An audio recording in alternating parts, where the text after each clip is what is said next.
Hey guys, this is going to be a somewhat quick video, but this will be the last one I go over just strictly solving equations. The other equations I solve will have to do with algebraic proofs, so we'll talk more about that. But if you remember, our first step was distributing, but there's nothing to distribute here. So step one we really don't have to do. Step two was combining like terms, but there's nothing to combine here. So step two's done.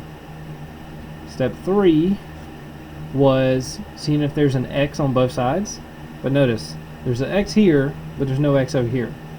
So that is done with. So really the first 3 steps when it comes to distributing, combining like terms, and then moving an x if necessary, those are kind of cleanup in some sense. Whereas step 4, where we isolate the x, that's kind of the main thing here.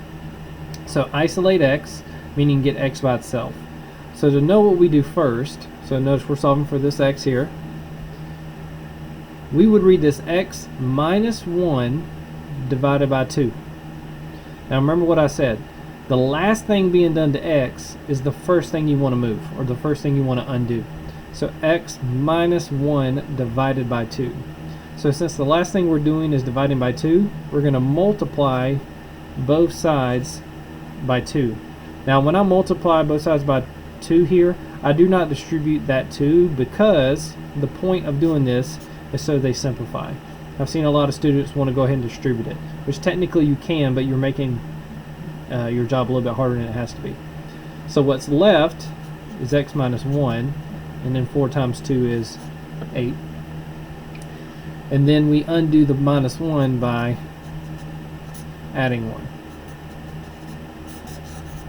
And then that would be our answer. So this is the last one on solving equations I'm going to do. I'm going to try and do some problems on algebraic proofs later.